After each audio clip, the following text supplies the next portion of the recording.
नमो नमः बच्चों। आज हम कक्षा 10वीं का संस्कृत के पाठ 1 शिव संकल्पम अस्तु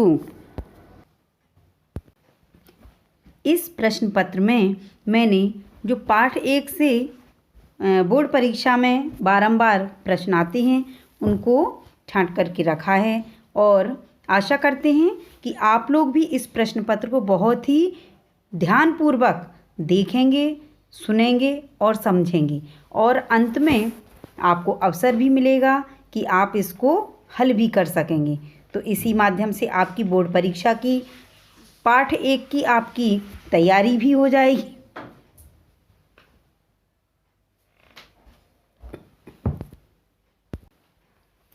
तो चलिए प्रारंभ करते हैं हम।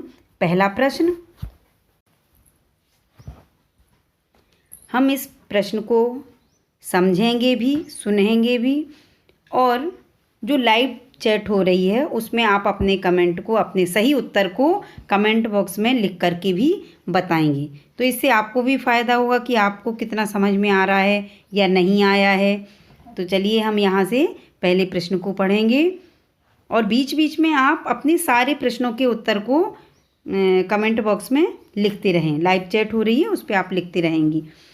मनः जागृतः कुत्र उदेति, इसका अर्थ है मन जागता हुआ अर्थात जागृत अवस्था में कहाँ जाता है। तो हमने इस पाठ में पढ़ा था कहाँ जाता है, दूर दूर तक अर्थात दूरम।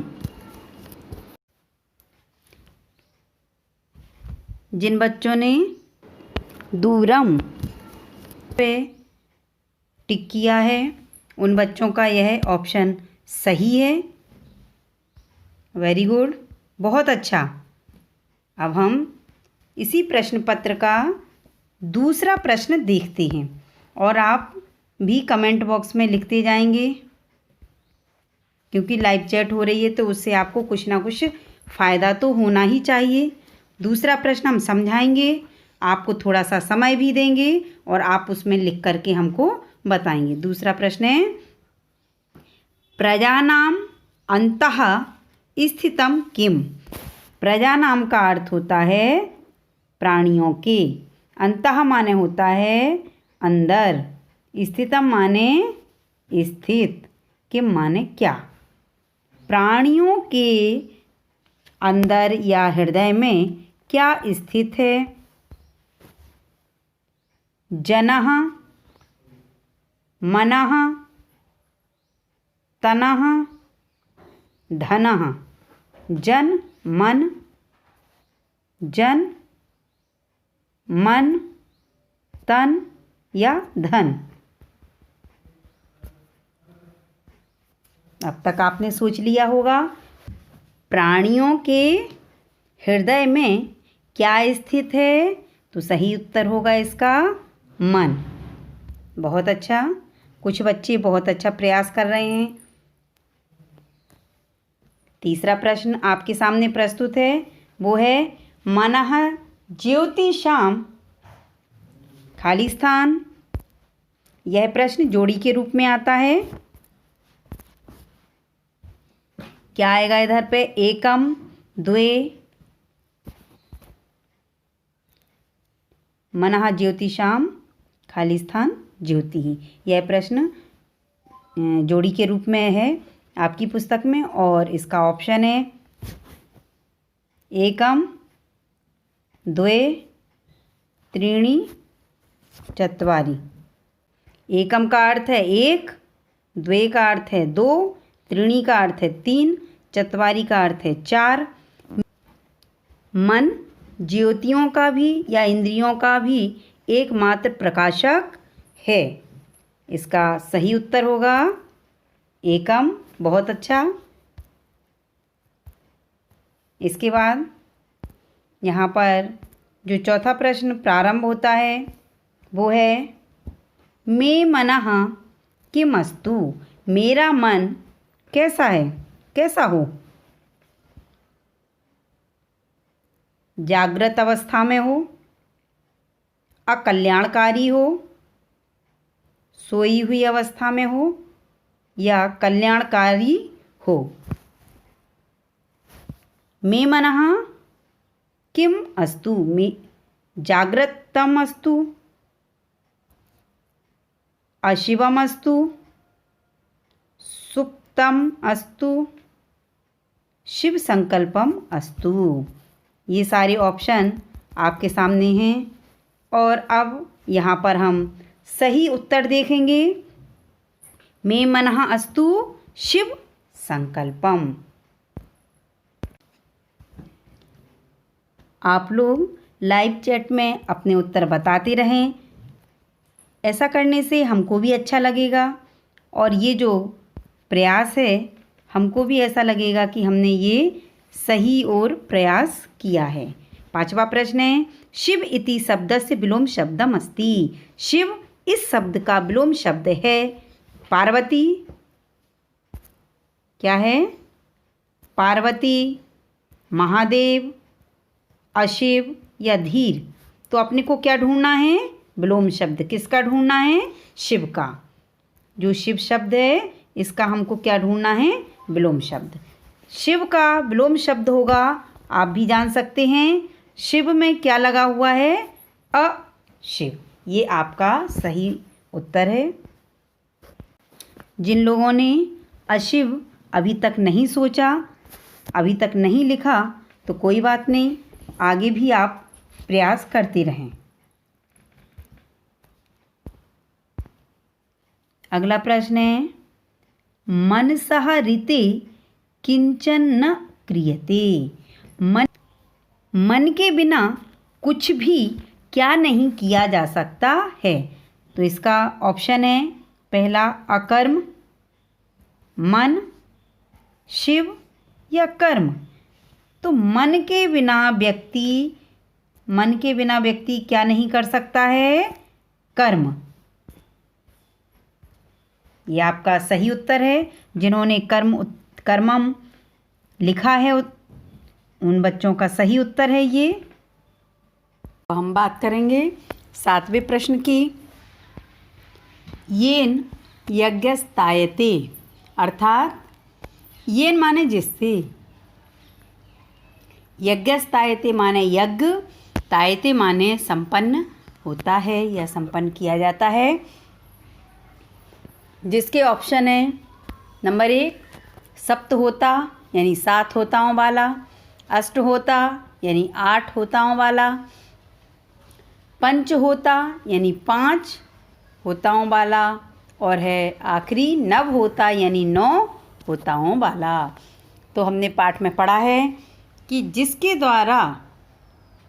मन के द्वारा 7 होताओं वाला यज्ञ संपन्न किया जाता है, तो सही ऑप्शन है इसका सप्त होता। अब हम बात करते हैं प्रश्न नंबर 8 की। मनः दूरंगमम, मनः दूरंगमम अस्ति। मन कैसा है? दूर जाने वाला है। यह वाक्य सही है या गलत है? यदि गलत है तो आएगा ना, और सही है तो आएगा आम। हाँ, जिन बच्चों ने आम लगाया है उन बच्चों का उत्तर सही है। बहुत बढ़िया। अब हम बात करेंगे प्रश्न नंबर 9 की, जिसमें दिया हुआ है मे मनः शिव संकल्पम। अभी क्या था? अस्तु, मेरा मन कल्याणकारी विचारों वाला हो। लेकिन इसमें क्या जोड़ा है इन्होंने? ना, जो आपको विशेष ध्यान रखना है, और इसी कारण से हमारे 1 अंक चले जाते हैं। तो हमको वो अंक जाने नहीं देना है। क्या करना है? मेरा मन कल्याणकारी विचारों वाला ना हो। अब हम यहाँ पे बात करते हैं 10वें प्रश्न का। जो अभ्यास है यहाँ वो है अस्तु। अस्तु इति शब्दे लकारम लिखत। अस्तु इस शब्द का क्या लिखना है? लकार लिखना है। तो इस शब्द में कौन सा लकार का प्रयोग हुआ है? लोट लकार, जिसको हम बोलते हैं आज्ञार्थक। दूसरा है लट लकार जिसको हम बोलते हैं वर्तमान काल। तीसरा है लृट लकार जिसको हम बोलते हैं भविष्यकाल। चौथा है लंग लकार जिसको हम बोलते हैं भूतकाल। तो इसका सही उत्तर, हाँ, आपने भी सोच लिया है और आप लोगों ने भी लिख दिया है शब्द में। इसका सही उत्तर है लोट लकार। बहुत अच्छा, कुछ बच्चों ने लिखा भी है लोट लकार, कुछ बच्चों ने सोचा है। तो ये पूरा प्रश्न पत्र आपको बहुत अच्छे से समझ में आ गया होगा और कुछ बच्चों ने इसको अच्छे से समझा है और लिखा भी है। उन सभी बच्चों के लिए इस प्रश्न पत्र को हल करने का एक मौका भी दिया जाएगा और इस प्रकार से आपका ये पूरा प्रश्न पत्र हल हुआ है। और ये देखिए यहाँ से प्रश्न नंबर 1, मनः जागृतः कुत्रोदेति दूरं प्रजानाम् अन्तः स्थितं किं मनः। तीसरा प्रश्न है मनः ज्योतिषाम् एकं ज्योतिः। मे मनः किमस्तु शिव संकल्पम अस्तु। शिव इति शब्दस्य विलोम शब्दम अस्ति अशिवम। मनसः ऋते किंचन न क्रियते कर्मं येन यज्ञस्तायते सप्त होता। मनः दूरंगम अस्ति आम। मे मनः शिव संकल्पम न अस्तु। न अस्तु इति शब्दे लकारम अस्ति लोट लकार। अब यहाँ पे हम सबमिट का जो आपको बटन दिख रहा है उसमें इसको सबमिट करेंगे और जाकर के ये जो आपको व्यू स्कोर दिख रहा है, क्या दिख रहा है आपको यहाँ पे, ये व्यू स्कोर दिख रहा है। यहाँ से हम क्या करेंगे, इस पर क्लिक करेंगे और अपने अंकों को जानेंगे कि हमने कितने अंक प्राप्त किए। यहाँ पे 10 में से 10 अंक आए हैं। अब यहाँ पे आपको ये सारे प्रश्न दिख गए, इनके उत्तर भी दिख गए हैं। ठीक, बहुत। यदि आप किसी प्रश्न का उत्तर गलत लगाते हैं तो यहाँ पे आपको आराम से आप उसको देख सकते हैं कि आपने उस प्रश्न को गलत किया है। देखिए, आप देख सकते हैं इन सब का उत्तर सही लगा है। बहुत बढ़िया। इस फॉर्म की आपको लिंक डिस्क्रिप्शन में मिल जाएगी, आप उसको क्लिक करके इस प्रश्न पत्र को हल कर सकते हैं और आपने प्रश्न का उत्तर सही दिया है या गलत दिया है उसको भी जान सकेंगे और इस माध्यम से आप बोर्ड परीक्षा में बहुत अच्छे अंक ला सकते हैं। इसी के साथ सभी बच्चों के लिए बहुत बहुत शुभकामना। धन्यवाद।